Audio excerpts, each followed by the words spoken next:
తెలంగాణలో మున్సిపల్ ఓట్ల లెక్కింపు కొనసాగుతుంది. మెజారిటీ స్థానాల్లో ఇప్పటికైతే కాంగ్రెస్ ఆధిక్యంలో ఉంది. ఎన్నికల ఫలితాలపై అధికార ప్రతిపక్ష పార్టీల్లో కూడా ఉత్కంఠ నెలకొంది. తెలంగాణలోని 116 మున్సిపాలిటీలు 7 కార్పొరేషన్లో ఎన్నికలు జరగగా మొత్తం 136 కౌంటింగ్ కేంద్రాల్లో ఓట్ల లెక్కింపు జరుగుతుంది. సీసీ కెమెరాల పర్యవేక్షణలో మైక్రో అబ్జర్వర్ల సమక్షంలో కౌంటింగ్ జరుగుతుంది. కౌంటింగ్ సరళిని హైదరాబాద్ నుంచి రాష్ట్ర ఎన్నికల సంఘం అధికారులు మానిటరింగ్ చేస్తున్నారు. కౌంటింగ్ కేంద్రాల దగ్గర టైట్ సెక్యూరిటీ ఏర్పాట్లు చేశారు. రాష్ట్ర వ్యాప్తంగా సుమారు 12,000 మందితో భద్రత ఏర్పాట్లు చేసినట్లు పోలీసు అధికారులు చెప్పారు. మొత్తానికి తెలంగాణలో జరుగుతున్న ఈరోజు జరుగుతున్న కౌంటింగ్ మూడు ప్రధాన పార్టీల్లో కూడా చాలా ఉత్కంఠ రేపుతుంది.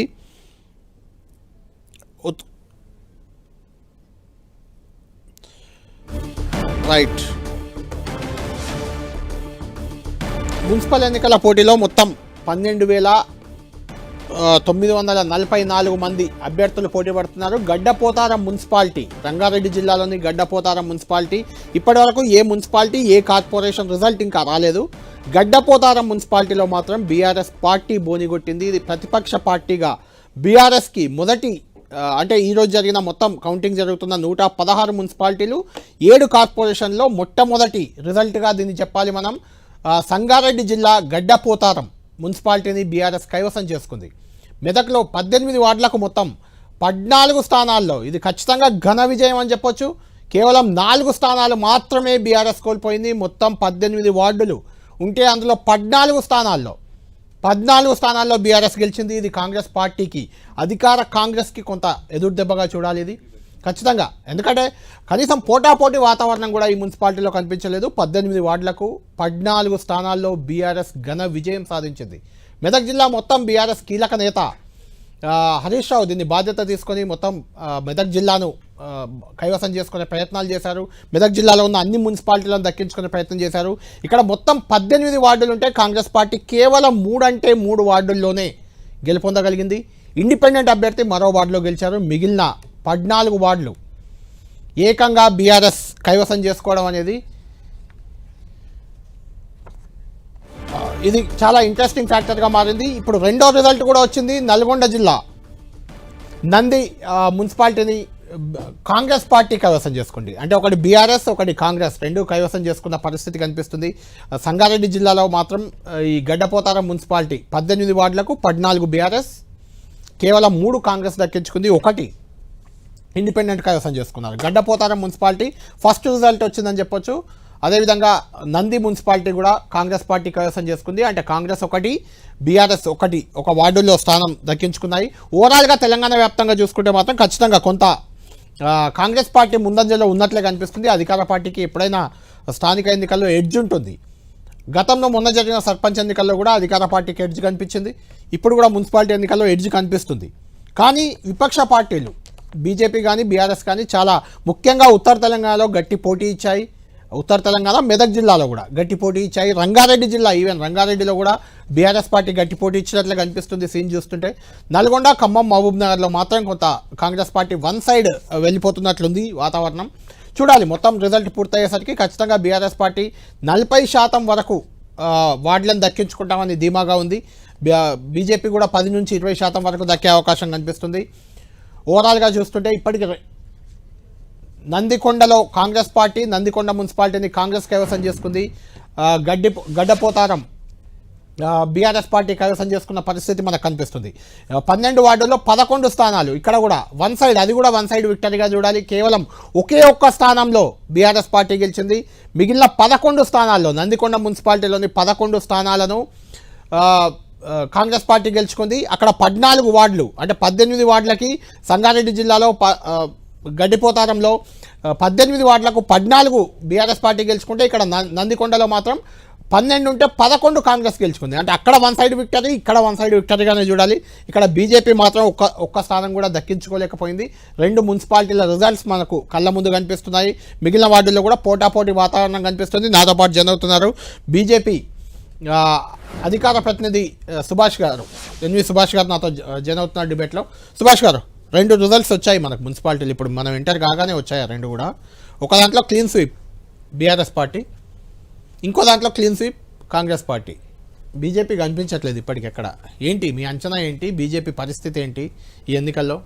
ఇప్పుడు మనం ఒకసారి ఇప్పుడు ఏంటంటే అర్లీ ఒక వార్డు కూడా రాలే, ఆ 2 మున్సిపాలిటీల్లో ఒక్క వార్డు కూడా రాలే. ఒక ఇండిపెండెంట్ వచ్చారు కానీ బీజేపీ రాలే. ఇప్పుడు అర్లీ టెన్స్లో మనం అంటే మొత్తం కన్క్లూజన్కు మనం రావద్దు. వచ్చిన రెండింటి రిజల్ట్ చెప్తాను. అంటే ఒక్కొక్క దగ్గర ఒక్కొక్క అంటే వాతావరణం డిఫరెంట్ ఉంటుంది. ఒక్కొక్క పార్టీకు బలమైన ఏంటంటే నాయకత్వం ఉన్నా కూడా అట్లా ఉంటుంది అన్నట్టు. ఇవాళ మనం చూస్తే 2020 కనుక మనం ఏంటంటే కంపారిజన్ కనుక చేసుకుంటే మున్సిపాలిటీ నుంచి అసెంబ్లీ కానీ అంటే పార్లమెంట్ కనుక చూస్తే భారతీయ జనతా పార్టీ చాలా అంటే ఒక స్పీడ్లో ఏంటంటే జెట్ స్పీడ్లో వెళ్ళే ఏంటంటే మనం ఈ పర్సంటేజ్ ఆఫ్ ఓట్స్ కనుక చూస్తే అటువంటి పరిస్థితి ఏంటంటే రావడం కూడా జరుగుతుంది అన్నట్టు.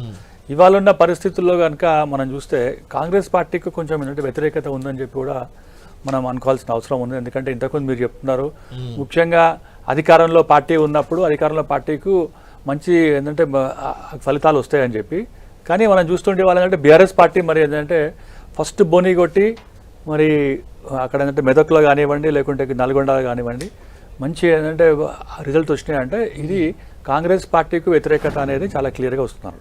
ఇంకొక విషయం చెప్పాలి మనం, ఇప్పుడు మనం ఈ అర్లీ రిజల్ట్స్లో అర్లీ ట్రెండ్ తీసుకుని ఒక ఏంటంటే కన్క్లూజన్ రాలేం. కానీ ఇవాళ ఉన్న పరిస్థితుల్లో భారతీయ జనతా పార్టీకి బలమైన నాయకత్వం పాటు ఆర్గనైజేషన్ లెవెల్ ఏదైతే ఉందో, మనం ఎక్కడైతే వీక్ సెక్షన్స్ ఉన్నాయో అక్కడ భారతీయ జనతా పార్టీకి మంచి స్థానాలు రావాలని చెప్పి మేము ఎప్పుడు ఆల్మోస్ట్ 6 నెలల నుంచి మేము అంటే మొత్తం ప్రయత్నం చేస్తున్నాం. అంటే ఓవరాల్ గ్రౌండ్ రిపోర్ట్ అంటున్న ప్రకారం కూడా నల్గొండ పార్లమెంట్ ఒకటి, కరీంనగర్ పార్లమెంట్ ఒకటి, నిజామాబాద్ పార్లమెంట్ ఒకటి తప్ప పెద్దగా బీజేపీ ఎక్కడ ప్రభావం చూపినట్లు లేదు అనేది ఒక టాక్ నడుస్తుంది. అట్లేం లేదండి. ఇప్పుడు రామగుండం కానీ తర్వాత మంచిర్యాల కానీ తర్వాత మహబూబ్ నగర్ కానీ మాకు బలమైన నాయకత్వం ఉంది. ఇంతకుముందు కూడా మాకు అక్కడ ఉన్న ఏంటంటే పరిస్థితుల్లో ఏంటంటే నాయకత్వం పాటు ఆర్గనైజేషన్ లెవెల్ చాలా బాగున్నారు. మాట్లాడదాం. మనతో పాటు కాంగ్రెస్ పార్టీ నుంచి ప్రభుత్వ విప్ ఆది శ్రీనివాస్ గారు జాయిన్ అవుతున్నారు. అదేవిధంగా బీఆర్ఎస్ పార్టీ నుంచి కోరకంటి చందర్ గారు మాజీ ఎమ్మెల్యే కూడా జాయిన్ అవుతున్నారు. ముందు ఆది శ్రీనివాస్ గారు, కోరకంటి చందర్ గారు ఇద్దరికి కంగ్రాచులేషన్స్. నల్గొండ జిల్లా నందికొండ కాంగ్రెస్ పార్టీ కైవసం చేసుకుంది. సంగారెడ్డి జిల్లా గడ్డపోతారం బీఆర్ఎస్ పార్టీ కైవసం చేసుకుంది. ఇంట్రెస్టింగ్ ఫ్యాక్టర్ ఏంటంటే ఇక్కడ గడ్డపోతారంలో 1 సైడ్ 18 వార్డ్స్ ఉంటే 14 గెలుచుకుంది బీఆర్ఎస్ పార్టీ. కేవలం 3 కాంగ్రెస్ పార్టీ 3కి పరిమితమైంది. ఇటు నల్గొండ జిల్లాలో కూడా 12 ఉన్నాయి. అక్కడ నందికొండలో 12లో 11 కాంగ్రెస్ గెలుచుకుంది, ఒకటి బీఆర్ఎస్ గెలుచుకుంది. 1 సైడ్ విక్టరీ. రెండు కూడా ఇప్పటికి వచ్చినాయి. ఆ రెండే రిజల్ట్, ఆ రెండు 1 సైడ్ కనిపిస్తున్నాయి. ఆది శ్రీనివాస్ గారు ఏం చెప్తారు దీనిపై?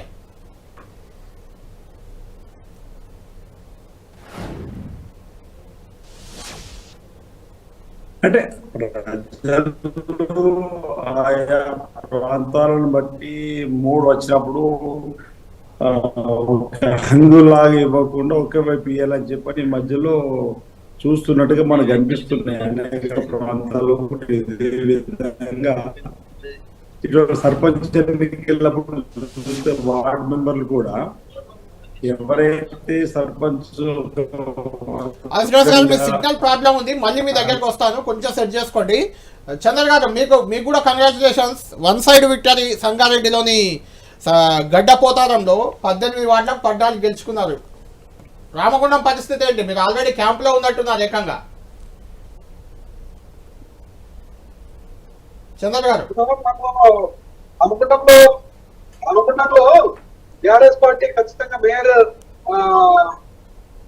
కాబోతుందేమో, మేము మంచి మెజార్టీ రాబోతున్నది. దీని మీదనే వాళ్ళకు పర్టికులర్ గా ఈ కాంగ్రెస్ వీడియో ఆఫ్ ఉంది. చంద్ర గారు మీ వీడియో ఆన్ చేసుకోండి మీరు. ఎమర్జెన్సీ సర్వీసెస్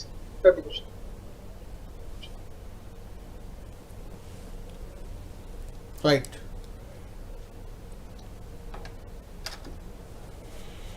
ఆది శ్రీనివాస్ గారు చెప్పండి.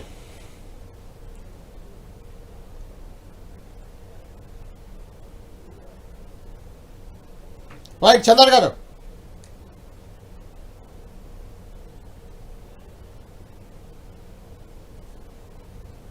రైట్, టెక్నికల్ ప్రాబ్లం ఉన్నట్టుంది, మళ్ళీ వస్తాను. సుభాష్ గారు, అంటే వాళ్ళిద్దరికి చెరొక స్థానం వచ్చింది, మీరు కూడా కొంత హోప్స్లో అయితే ఉన్నారు. ఏంటి అంటే ఇలాంటి ఫలితం, ఇది కాంగ్రెస్కి వ్యతిరేకం అనుకోవచ్చా, లేకుంటే ప్రతిపక్షంగా బీజేపీ కానీ బీఆర్ఎస్ కానీ కొంచెం ముందుకు వచ్చాయనుకోవచ్చా? సర్పంచ్ ఎన్నికలతో పోలిస్తే అప్పుడు ఆల్మోస్ట్ 70% అని ముఖ్యమంత్రి గారే చెప్పారు, 64-65% అని. కాంగ్రెస్కి వచ్చాయని. ఇప్పుడు చూస్తుంటే అంత వచ్చే అవకాశం అయితే కనిపించట్లేదు. ఇప్పుడు సర్పంచ్ ఎన్నికల్లో మనం కనుక చూస్తే కళ్యాణ్ గారు, అంటే కాంగ్రెస్ పార్టీకి సీట్లు రాలేదని చెప్పి నేను అంటలేను, కానీ కాంగ్రెస్ పార్టీలో గెలిచిన వాళ్ళు కాక వేరే పార్టీలో గెలిచిన వాళ్ళు కూడా వాళ్ళ అంటే మొత్తం అంటే కలిపేసుకున్నారు అప్పుడు. అంత కలిపేసుకున్నారు, అంటే గుర్తులతో కాదు. ఇప్పుడు మనం కండువాతోటి తర్వాత ఏంటంటే గుర్తులతోటి తర్వాత ఫ్లాగ్ తోటి పోయినాం కాబట్టి చాలా క్లియర్గా ఉంటున్నాను. ఏదేమైనా కూడా ఈ అంటే మొత్తం అంటే 2.5 సంవత్సరాల్లో కాంగ్రెస్ పార్టీ అధికారంలో వచ్చిన తర్వాత ఇంత వ్యతిరేకత ఇంత తొందరగా వస్తుందని చెప్పి ఎవరు కూడా ఎక్స్పెక్ట్ చేయలేదు. ఎందుకు చెప్తున్నా అంటే మన ఎమ్మెల్సీ ఎలక్షన్స్లో కూడా భారతీయ జనతా పార్టీకి మంచి ఏంటంటే రిజల్ట్స్ వచ్చినాయి. ఇప్పుడు చూస్తున్నారు మీరు మెదక్లో వన్ సైడ్ ఏంటంటే బీజేపీ మన బీఆర్ఎస్ పార్టీకి వచ్చిందంటే అంటే చాలా క్లియర్గా ఎట్లుందంటే ఇది ఒక ఏంటంటే రెఫరెండం అని చెప్పి అనుకోవాలన్నమాట. ఇప్పుడు ఇవాళ ఎమ్మెల్యేలు ఉన్నారు, కాంగ్రెస్ పార్టీకి మంత్రులు ఉన్నారు. పాలన అనేది ఏంటంటే పక్కన పెట్టేసి డైరెక్ట్గా అక్కడ మున్సిపాలిటీలో మనం మీరు ఏంటంటే మొత్తం ఏంటంటే గెలవాలి 100% మీరు ఏంటంటే మొత్తం ఏంటంటే అక్కడే ఉండాలి, స్థానికంలో ఉండాలి అని చెప్పి చెప్తున్నాడు. సహజంగా ఏమవుతుందంటే స్థానిక ఎన్నికలు అని చెప్పగానే మనం ఇప్పుడు ఏంటంటే వార్డ్స్ దగ్గర నుంచి కానీ లేకుంటే సర్పంచ్లు కానీ లేకుంటే ఈ ఒక అంటే మున్సిపాలిటీలో కానీ అధికారంలో పార్టీల్లో ఉంటే మనకు రేపు అంటే మొత్తం అంటే పనులు అవుతాయి, తర్వాత అంటే డెవలప్మెంట్ యాక్టివిటీస్ అవుతాయని చెప్పి అట్లా ఉన్నా కూడా ఇప్పటి వరకు రిజల్ట్స్ కనుక చూస్తే ఏంటంటే డెఫినెట్గా నెంబర్ వన్గా ఏంటంటే అసలు కాంగ్రెస్ పార్టీ అసలు లేనేలేదు. ఎందుకు లేదంటే వ్యతిరేకత ఉందన్నట్టు. ఇచ్చిన ఏంటంటే గ్యారెంటీలు కానీ హామీలు కానీ ఎటువంటిది కానీ అసలు లేదు అసలు. దాన్ని ఇవాళ మనం అంటే ఇప్పుడు బీఆర్ఎస్ కానీ లేకుంటే బీజేపీ కానీ దాన్ని ఒక అడ్వాంటేజ్ చూసుకుంటున్నారు. ఎందుకంటే మీరు ఇచ్చిన హామీలు అనేది పక్కన పెట్టేసి ఆ హామీలకు ఎక్కడ పోయినా కూడా అంటే గ్రామాల్లో పోయినా కూడా, ఎందుకంటే గ్రామాల్లో పోతే చాలా వాళ్ళు అబ్జర్వ్ చేసుకుంటారు మీరు ఇచ్చిన హామీలు ఏంటంటే ఎక్కువ వెళ్ళిపోతున్నారు. లోకల్ బాడీస్లో ఎక్కువ కాకుండా కూడా లోపలికి వెళ్తున్నారు. ఇవాళ పరిస్థితుల్లో నెగిటివ్ ఉందని చెప్పి మనం అనుకోవచ్చు. ఏ ఒక్క కాంగ్రెస్ పార్టీ నాయకుడు కూడా ఇది ఏంటంటే మాకు రెఫరెండం అని చెప్పి కూడా చెప్పలేదు అన్నట్టు. ఎన్నికలు అయిపోయిన తర్వాత రిజల్ట్స్ వచ్చిన తర్వాత బాగుందంటే ఇది మనకి ఏంటంటే రెఫరెండం చెప్తారు, కానీ ఎన్నికల ముందు ప్రీ పోల్ దాంట్లో కూడా ఇది మాకు ఏంటంటే రెఫరెండం అని చెప్పి ఛాలెంజ్ కూడా ఎవరు చేయలేదు. అటువంటి పరిస్థితుల్లో ఇవాళ కాంగ్రెస్ పార్టీకి 100% వ్యతిరేకత ఉన్నది. ఇక నయాన్నో భయాన్నో పోలీసులను పెట్టుకొని తర్వాత అక్కడ అఫీషియల్స్ పెట్టుకొని తర్వాత ఇంకా ఇప్పుడు నిన్న మొన్న చూసినామండి, భారతీయ జనతా పార్టీ కార్యకర్తలు పోయి ఏంటంటే నామినేషన్ చేస్తే కూడా మంత్రులు డైరెక్ట్గా పోయి వాళ్ళని తీసుకొచ్చి ఆ కండువా తీసేసి కాంగ్రెస్ పార్టీ కండువా వేసి మీరు ఎన్నికలు ఏంటంటే పోటీ చేయొద్దన్నారు. మక్తల్లో కూడా సేమ్ అదే అంటే అది పొజిషన్ అయిపోయింది. అక్కడ ఉన్నంటే స్థానిక మంత్రి అంటే ఒక గెలిచే మున్సిపాలిటీలో కూడా భయపాంతులు చేస్తే ఆయన ఆత్మహత్య చేసుకున్నాడు. అంటే ఇటువంటి దాంట్లో యూ డూ ఆర్ డై అనే సిచ్యువేషన్ ఉంది. ఎందుకంటే వాళ్ళ కాంగ్రెస్ పార్టీకి ఇది ఆల్మోస్ట్ 2.5 years అయిపోయింది. 2.5 years ఎన్నికలు అయిపోయిన తర్వాత నెక్స్ట్ 2.5 years ఏంటంటే పాలన చేయాలని చెప్పారంటే ఈ ఎన్నికల్లో ఏంటంటే గెలవాల్సిన పరిస్థితి ఆవశ్యకతను వాళ్ళు ఏంటంటే గుర్తించినారు. 100% దీంట్లో రెఫరెండం అనే దాని మీద ఏంటంటే ఎవరు కూడా అసలు మాట్లాడలేదు, ఒక ఛాలెంజ్ చేస్తున్నారు అన్నట్టు. శ్రీనివాస్ గారు, ఎన్నికల ఫలితం సర్పంచ్ ఎన్నికలతో పోలిస్తే అక్కడ వచ్చిన రిజల్ట్ కంటే కూడా కొంత ఇంకా ప్రతిపక్ష పార్టీలు బీఆర్ఎస్ కానీ బీజేపీ కానీ కొంత గట్టి పోటీ ఇస్తున్నట్లు వాతావరణం అయితే కనిపిస్తుంది. మీకేమనిపిస్తుంది ఓవరాల్గా? చూడాలి. సరే, ఇప్పుడున్నటువంటి ట్రెండ్స్ మొదలవుతున్నాయి. ఇప్పుడే నా దేశంలో 2 మున్సిపాలిటీలు వచ్చినాయి, మిగతా వచ్చిన తర్వాత మనం అంటే వార్డుల్లో కూడా కొంత అక్కడక్కడ బీజేపీ బీఆర్ఎస్ కాంగ్రెస్ ముందంజలో ఉంది, నో డౌట్. కానీ కంపారిటివ్లీ సర్పంచ్ల కంటే ఇంకా కొంచెం టఫ్ ఫైట్ కనిపిస్తుంది. అవునవును, అంటే టఫ్ అనేది ఉంటుంది. ఇప్పుడు మనకి ఏది అంటే మీరు ట్రెండ్స్ 2 వచ్చినాయి కదండి, మనకి 2 మున్సిపాలిటీలే బయటకు వచ్చాయి. మున్సిపాలిటీలు వచ్చాయి, వార్డులు కూడా ఉంటాయి కదా, 3000 వార్డ్స్ ఉన్నాయి. 3000లో దాదాపు పోటాపోటీ వాతావరణం కనిపిస్తుంది చాలా చోట్ల. అవును, ఆ పోటాపోటీ ఏంటనేది మన పూర్తి ఎన్నికల ఫలితాలు పూర్తయిన తర్వాత మాట్లాడుకునే అవకాశం ఉంటుంది. నాకు తెలిసిన మట్టుకైతే ట్రెండ్స్ ఎగ్జిట్ పోల్స్ ప్రకారము అత్యధిక స్థానాలు అబోవ్ 75-80% కాంగ్రెస్ పార్టీ గెలుచుకుంటుంది అని ఒక విశ్వాసం, నమ్మకం ఉంది. గ్రామాలతో పోలిస్తే పట్టణాలలో చైతన్యం ఎక్కువ, ప్రభుత్వానికి అనుకూలం వ్యతిరేకంగా విడిపోయేటువంటి సంఖ్య కూడా ఎక్కువ ఉంటుంది. అయినా ఇప్పుడు జూబ్లీహిల్స్ లో మనకి ఏ విధమైన వాతావరణం వచ్చిందో, కంటోన్మెంట్లో ఏ విధమైన వాతావరణం వచ్చిందో పట్టణాల్లో ఈ మున్సిపల్ కూడా అత్యంత ఒక విశ్వాసంతో మేము ముందుకు పోతున్నాం. పోలింగ్ సరళిని బట్టి ప్రచారాన్ని బట్టి ప్రజల మూడు అధికార పార్టీ వైపే ఉందాం, మన పట్టణాలు బాగా చేసుకుందాం అనేటువంటి ఆలోచనతోనే ఓట్లు వేసారు. అయితే ఇక్కడ ఒకటి కూడా గమనించారమ్మా, ఈ పార్టీతో పాటు వ్యక్తిగత బలాబలాలు కూడా కొంచెం ఏ పార్టీలో కొంచెం బలమైన వ్యక్తి ఉంటే ఆ బలం వైపు పోవడానికి అవకాశం ఉంది. అంత మాత్రాన కాంగ్రెస్ పార్టీ ప్రభుత్వానికి వ్యతిరేకమని అనుకోవడానికి కూడా లేదనేది నా భావన. ఎందుకంటే వార్డు మెంబర్కు గెలిచేటప్పుడు వార్డు కౌన్సిలర్ గెలిచిన వారు వ్యక్తిగత ప్రభావంతో, వ్యక్తిగత బంధువర్గం ఎక్కువ ఉన్నటువంటి ప్రాంతంలో ఎవరైతే పెద్ద మనిషి బలంగా ఉన్నటువంటి వ్యక్తి ఒకవేళ పార్టీకి పోతే ఆ పార్టీకి కాంగ్రెస్ ప్రభుత్వానికి ఓటు వేసే క్రమంలో కూడా చుట్టం చూపుగా కూడా కొన్ని వేసినప్పుడు అక్కడక్కడ కొంచెం ఇబ్బందికరమైన వాతావరణం ఎదురు కావచ్చు. రేపు గతంలో మీ ప్రతిపక్షంలో కూడా గెలిచినటువంటి సందర్భాలు అక్కడ ఉంటాయి.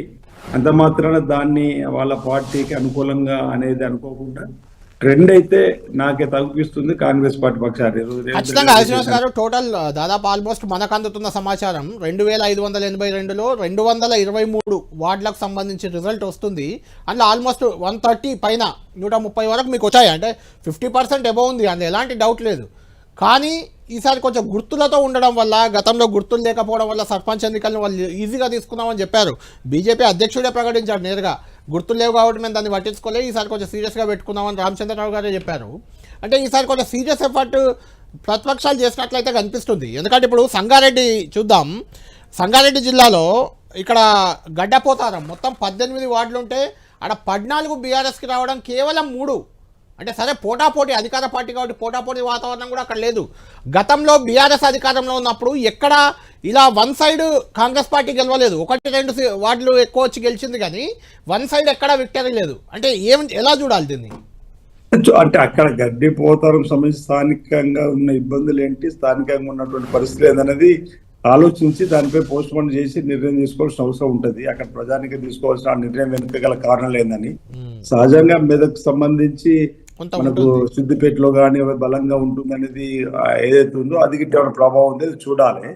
నేనేమంటే 1-2 కాకుండా మీరు అన్నట్టు కౌన్సిలర్కి వచ్చే వరకు ఏమో 55-60% ఉంటుందో అదే ట్రెండ్ కొనసాగుతుందని చెప్పి నేను భావిస్తున్నా. బీఆర్ఎస్ పార్టీకి క్యాడర్ ఉంది గ్రామాలను మేము మొదటి నుంచి కూడా చెప్తున్నాం. ప్రజలలో మాత్రం అపనమ్మకం అయిపోయింది బీఆర్ఎస్ పార్టీతో అనేది. అది కూడా పట్టణాల్లో ప్రూవ్ అయ్యి ఇప్పుడు రామచంద్రరావు గారు సర్పంచ్ ఎన్నికలు మేము పట్టించుకోలేమన్నారు. ఇప్పుడు మీరు అన్న 2 బీజేపీ అయితే ఖాతా తెరచలేదు లేదు అనేటువంటి మాట కూడా మీరు చెప్తున్న సందర్భం. నేను కూడా మహానగరాలు లాంటి హైదరాబాద్ దగ్గర ప్రభావం చూపించడానికి ప్రయత్నం, కర్మాల్ లాంటి దగ్గర, వరంగల్ దగ్గర ప్రయత్నం చేస్తున్నావు కానీ ఇంకా మున్సిపాలిటీల్లో కూడా బీజేపీ ఎక్కువగా పాగా పోతుంది అని చెప్పనేది నా ఆలోచన. సరే ఏదేమైనా అత్యధిక స్థానాలు కాంగ్రెస్ పార్టీ గెలుచుకుంటుంది. పోలింగ్ సరళిని బట్టి చూస్తుంటే ఈ ట్రెండ్ అదే విధంగా అనిపిస్తుంది. బహుశా ఇంకో 1 అవర్ తర్వాత మనకు క్లారిటీ రావచ్చు. నాకు కూడా 12-12:30 వరకు అన్ని వార్డులలో కూడా స్వరూపం వచ్చేస్తుంది. అత్యధిక స్థానాలు కాంగ్రెస్ పార్టీకి వస్తాయని చెప్పి నేను భావిస్తా ఉన్నాను. బాలరాజు గారు, కంగ్రాట్స్. మొత్తానికి మీరు బీఆర్ఎస్ పార్టీ ఎక్కడుంది అనే ప్రశ్న కొంత సమాధానం ఇక్కడైతే గడ్డపోతారంలో చూపించారు.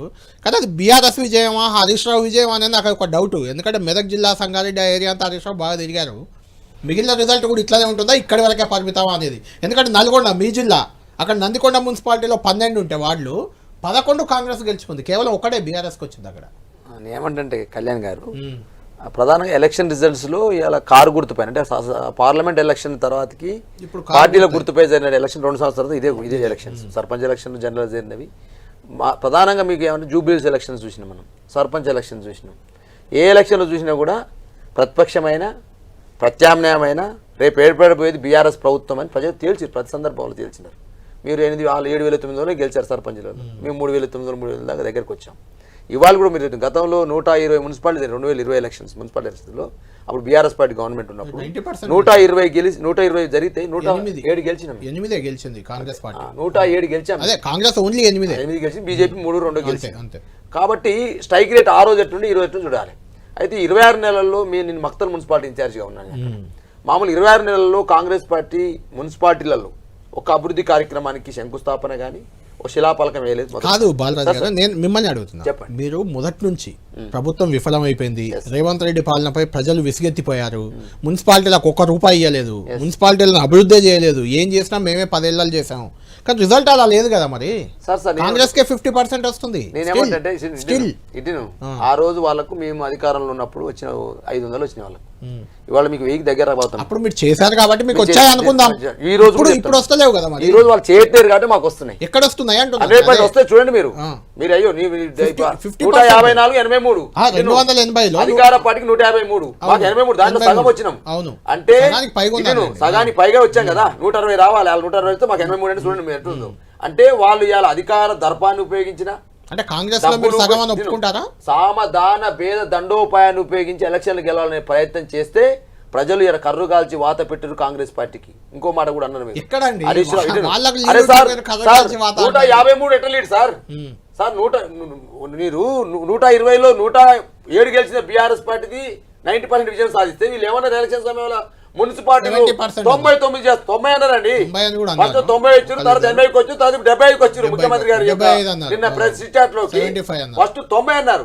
90 మున్సిపాలిటీ గెలుస్తామన్నారు, క్లీన్ స్వీప్ చేస్తామన్నారు. బీఆర్ఎస్ ని మొక్కే మొలనీయం, ఏరే మొలనీయం, పాతాళోకం లొక్కేస్తాం. నా అనుమానం మీకు చెప్తున్నాను. శ్రీనివాస్ గారు కూడా చెప్పాలి. శ్రీనివాస్ గారు స్టిల్ ఇప్పటికీ మీరు ఖచ్చితంగా 50% వార్డులు గెలిచినా మున్సిపాలిటీలు 75-80% గెలిచే ఛాన్స్ ఉంది. ఎందుకంటే ఇక్కడ గెలిచిన వాళ్ళని అటు, అక్కడ గెలిచిన వాళ్ళని ఇటు అధికార పార్టీలు కొంత మ్యాజిక్ చేస్తాయి. అలాంటి మ్యాజిక్ చేసైనా మీరు మున్సిపాలిటీలు కైవసం చేసుకుంటారా?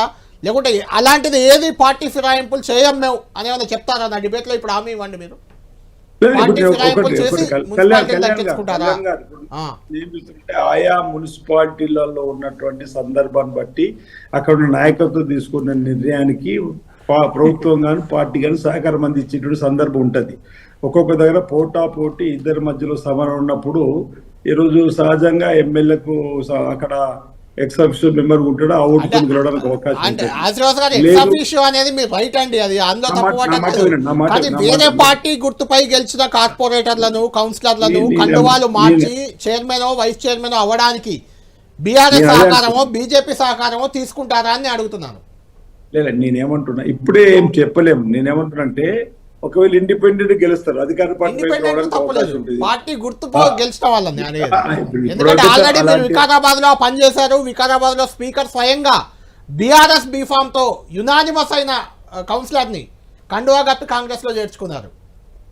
ఒకవేళ అతను వస్తా అన్నప్పుడు తీసుకోవడం తప్పలేదు కదా. కాంగ్రెస్ పార్టీ ఒక్క నిమిషం మీ దగ్గరకు వస్తాను. బాలరాజు గారు, మీరు వెళ్లకుండా కాపాడుకుంటారా? మీ కౌన్సిలర్లను, మీ కార్పొరేటర్లను కాంగ్రెస్ వైపు వెళ్లకుండా ఆపుకోగలిగే కెపాసిటీ మీకుందా? ఆపుకునే కెపాసిటీ ఉందా మీకు? అడుగుతుందా శ్రీనివాస్ గారు? ఆది శ్రీనివాస్ గారు చాలా సీనియర్, వాళ్ళు ప్రభుత్వ విప్పు. ఇంకా కూడా నిర్లజ్జగా దేశంలోనే రాజ్యాంగాన్ని చేతులు రాజ్యాంగం చేతులు పడుకొని తిరుగుతున్నారు.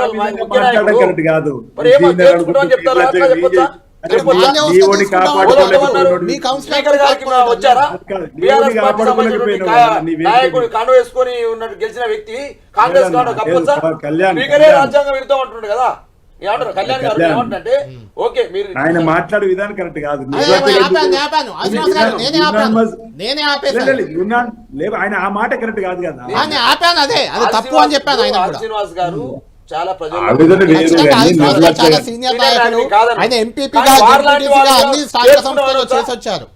మీ వైపు జీవన్ రెడ్డి గారు చేసుకోవద్దని మీరు అంటున్నారు. మీరే అదే సీనియర్ నాయకులు మీరు చేసుకుంటారని మీరు అంటున్నారు. నేనేమంటే ఒక చేసుకుని ఫైల్ పట్టుకోరు సార్. అంతిమంగా ఎటువైపు ప్రతిపక్ష తీర్పు వచ్చిందో చూస్తారు ఫస్ట్. అంటే మిమ్మల్ని స్టేట్ క్వశ్చన్ బాలరాజు గారు, గతంలో మీరు చేస్తే తప్పు కాదు, అది కాంగ్రెస్ పార్టీ చేస్తే తప్పంటారా? మీరు చేర్చుకోలేదా గతంలో? చాలా సందర్భాల్లో ఎమ్మెల్యేలు 37 మందిని చేర్చుకున్నారు మీరు. మీ 10 ఏళ్ల టర్మ్ లో 37 మంది వేరే పార్టీలపై గెలిచిన వాళ్ళని తెచ్చి విలీనం అని చెప్పుకున్నారు మీరు. అది వేరే విషయం, విలీనం అని చెప్పుకుంటారు. రాజ్యాంగంలో కొన్ని ఉంటవి. ఏముంటాయి? తలసాని శ్రీనివాస్ యాదవ్ గారు సైకిల్ గుర్తుపై గెలిచి మీ కేబినెట్ లో మంత్రి అయ్యాడు. ఎవరు చేస్తే తప్పే, అది ఎవరు చేస్తే తప్పే. అది ఎట్లా చేసి మీరు చేసినట్టే వాళ్ళు చేస్తారు. ఏం తలసాని గారు వచ్చారని చెప్తున్నా కదా. తలసాని గారు ఒక్కలే వచ్చారు, సైకిల్ గుర్తుపై గెలిచి వచ్చి మంత్రి అయ్యాడు. తలసాని శ్రీనివాస్ యాదవ్ ఆన్ రికార్డ్ చెప్తున్నాను నేను, ఆన్ రికార్డ్. కాదు నేను అడుగుతున్న స్టేట్ క్వశ్చన్, తర్వాత శ్రీనివాస్ గారితో మాట్లాడతా. మీరు ఇచ్చిన టికెట్లు, మీరు ఇచ్చిన వ్యక్తులు కరడుగట్టిన బీఆర్ఎస్ కార్యకర్తలు అయితే, కరడుగట్టిన ఉద్యమకారులు అయితే గెలిచిన వాళ్ళు ఎవరు ఓరు? కానీ మీరు కూడా అక్కడి నుంచి తెచ్చి ఇక్కడ నుంచి తెచ్చి గెలుపు గుర్రాలని ఎవరికి వాళ్ళకి టికెట్ ఇచ్చినప్పుడు సార్, ఇప్పుడు- వాళ్ళు వెళ్ళిపోతారు కదా. ప్రలోభాలకు గురి చేస్తే కొన్ని సందర్భాల్లో ప్రలోభాలు ఉంటాయి, కొన్ని సందర్భాల్లో పదవులు ఇస్తామని కొన్ని సందర్భాల్లో వీళ్ళే అధికార పార్టీలో ఉండాలని పోతారు. పదవులు రెండు ఇస్తామని ఉంటాయి. గురి చేస్తే పదవులు ఇస్తామని చేస్తే ప్రలోభాలకు గురి చేస్తే అభివృద్ధికి నిధులు అలా ఇస్తామని గురి అయినా చేస్తే వెళ్ళొద్దు, మా దగ్గర అలా అయినా లేకపోతే వెళ్ళొద్దు, అది కమిట్మెంట్. మా దగ్గర బాలరాజ్ యాదవ్ అయినా పోతాడా? ఉంటారు. ఒకవేళ బాలరాజ్ అయినా యాదవ్ ఉంటారు. ఎమ్మెల్యే అయితే అయినా ప్రలోభ ఉంటారు. పడి పోతారా మీరు? అయినా మీరు ఉంటారు. పోతారా? అయినా గులాబీ సైనికులు ఉంటారు. Right. మీరు చూద్దాం. ప్రలోభాలు గురిపెట్టారు, చూద్దాం. పదవులు ఆశ చూపండి, Right. అభివృద్ధి నిధులు ఇస్తామని ఆశ చూపండి. అయినా కూడా రేపు భవిష్యత్తులో గులాబీ జెండా ఎగరబోతున్న దానికి మున్సిపల్ ఎలక్షన్ నిదర్శనం, సార్. ప్రభుత్వ వ్యతిరేకత ఈ ఎలక్షన్ ఫలితాలే నిదర్శనం. ఆది శ్రీనివాస్ గారు, ఇంకొక 2 మున్సిపాలిటీలు మీరు కైవసం చేసుకున్నారు. నల్గొండ జిల్లా చిట్యాల, హాలియా. బాలరాజ్ యాదవ్ సొంత జిల్లా అది. ఆ 2 మున్సిపాలిటీలు కూడా కాంగ్రెస్ పార్టీ కైవసం చేసుకుంది. ఓవరాల్గా మీ మున్సిపాలిటీలు 3కు చేరాయి. బీఆర్ఎస్ పార్టీ సంగారెడ్డి జిల్లాలో ఒక మున్సిపాలిటీ ఇప్పటికీ ఉంది. చెప్పండి.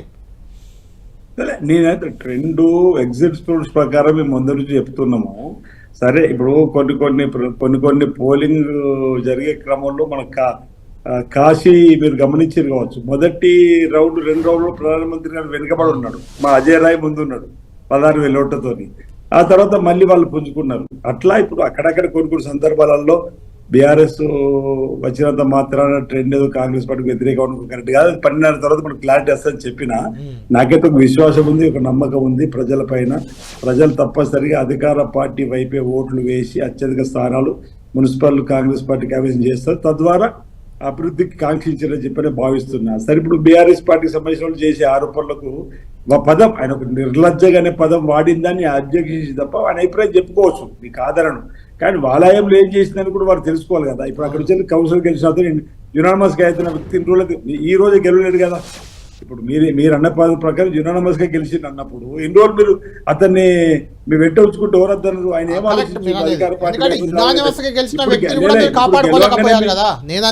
అది వాళ్ళనుకోలే. కానీ ఇప్పుడు నేను ఇప్పుడే గెలిచిండు మా వాళ్ళు వచ్చి బలవంతం ఎత్తుకపోయినట్టు అర్థం. మీరే యునానిమస్ గెలిచినట్టు 10 రోజులు మీ దగ్గర ఉంటున్నాడు. ఆయన ఏం ఆలోచించిండు, ఆ ప్రాంతం కోసం పట్టణం కోసం ఏం ఆలోచించారు? స్పీకర్ గారు మంచి హోదాలు ఉన్నాడు కూడా అక్కడ పోతే డెవలప్ అయితే అనుకుంటేమో. అది వస్తా అన్నప్పుడు చేర్చుకోవడం తప్పలేదు కదా. బలంతంగా ఎత్తుకొని పోతే కిడ్నాప్ చేస్తే మీరు అన్నట్టు తప్పు. ఈరోజు అధికార పార్టీ వైపు ఆకర్షితులు అయితే తీసుకోవద్దని చెప్పంటే వాళ్ళ హయాంలో మీరు అన్నట్టు 40 మంది ఎమ్మెల్యేలను ఎమ్మెల్సీ తీసుకున్నట్టు కూడా గుర్తుంచుకోవాలి. మీరు ఇంతకు అన్నట్టు తలసరి శ్రీనివాస్ యాదవ్, సత్యేంద్ర రెడ్డి గారు కూడా కాంగ్రెస్ పార్టీ కలిసినప్పుడు వారు కూడా మంత్రి అయ్యారు వాళ్ళ హయాంలో. అంటే అది విలీనం అయ్యాక మంత్రి అయ్యారు వాళ్ళు. విలీనం అని చెప్పుకున్నారు. అది విలీనం అనే పదవి ఎప్పుడైంది? కళ్యాణ్ గారు విలీనం ఎప్పుడైంది? ముందు 2 నలుగురు అట్ట తర్వాత విలీనం కూడా అప్పుడు కూడా 12 మంది ఒకేసారి పోలేరు. విలీనం అనేది 12 మంది చేర్చుకున్న తర్వాత విలీనం అనేది చేసి పట్టి విక్రమ ప్రతిపక్ష నాయకుడు ఉండదని చెప్పి చేసిన కేసీఆర్ ఆలోచనలు భాగంగా జరిగినటువంటి కుట్రలో కూడా అది అందరికి కూడా తెలుసు. నేనేమంటే చేయి గుర్తు మీద గెలిచింది కదా సబితా రెడ్డి గారు చెప్పే ప్రయత్నం చేస్తున్నా. విలీనం అనే మాట ఇప్పుడు ఒకేసారి 12 మంది ఎక్కడ చేయలేదు కళ్యాణ్ గారు. అప్పుడు కాలేదు, కానీ 12 మంది అయ్యాకే సబితా మంత్రివర్గంలో చేర్చుకున్నారు. సరే, అది ఎగ్జామ్షన్ అయినా తలసాని గారు అయితే ఖచ్చితంగా ముందే చేరారు మంత్రిగా. దయాలు వేదాలు వెల్లించినట్టు ఉండేటువంటి విధంగా ఉంటుంది. కాబట్టి నేను ఒక్క మాట నిర్లజ్జగైన పదం కరెక్ట్ కాదు.